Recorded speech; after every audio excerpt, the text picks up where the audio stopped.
Okay, so here's a quick tutorial on how we're going to be doing our molar volume lab in class. So the first thing we need to do is we got to get our strip of magnesium out of our little cup. There it is. So there's our strip of magnesium.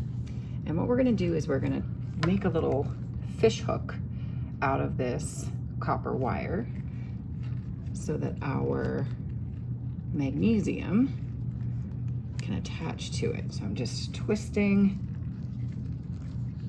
this, and then I can twist the loop to make the loop bigger or smaller. So there's my little loop. And then I'm going to take my magnesium, and really what we want to do is make it so our magnesium is stuck in this loop and is not going to come out. So I'm going to twist, twist, twist.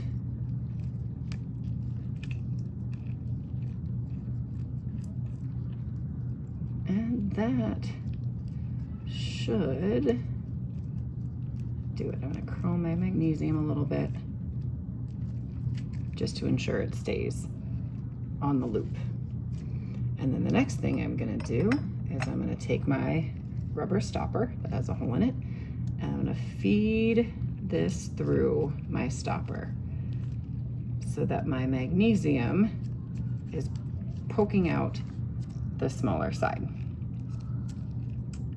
And then I'm going to set that aside, and I'm going to set up my eudiometer. So my eudiometer I already have filled with water, and now I'm going to add my 3 molar hydrochloric acid.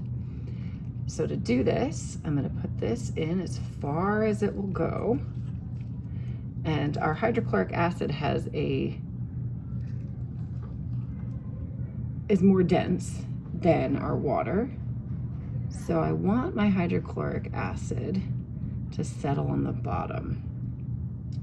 And as I'm doing this, if you can see the swirls, they should be going out of the pipette and shouldn't be going anywhere above the pipette. So the water above should still look clear, while the water below, because of the addition of the hydrochloric acid, looks swirly.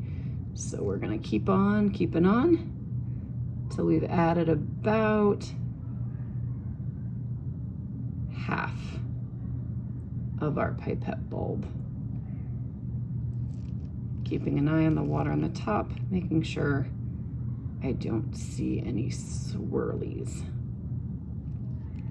I'm gonna keep this pinched because I really don't want water in there. I'm gonna pull it up. See how that looks. That looks pretty good. And our hydrochloric acid is going to be our excess reactant anyway, so we don't need a ton. The next thing I'm going to do is, because I don't need any or can't have any air bubbles, I'm going to use this, my little water bottle, and I'm going to fill up my eudiometer almost to the top. Then I'm looking, make sure I don't have any swirls. And my hydrochloric acid at the bottom. And now I'm going to go all the way up. So I put this, sorry if you missed that. So what I did is I put this in the beaker because I want to fill this all the way up to the tippy top, which means I'm going to spill. But that's okay. So there's my tippy top.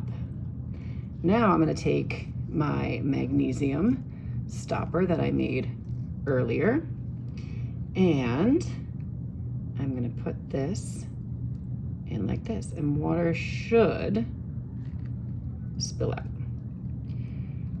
If you have bubbles on your magnesium, it means that if you have some bubbling fizzing on your magnesium strip, it means some of your hydrochloric acid got up to the top. We don't want that. It's not ideal. If it's a lot of fizzing, we should probably start over, but if there's not much fizzing, you're probably okay. The last thing we're going to do is we're going to put this little ring on our UDometer. This will just help it to stay up in our beaker, give us a little more stability. And then the last step is I'm going to take my beaker that I've already pre-filled with water.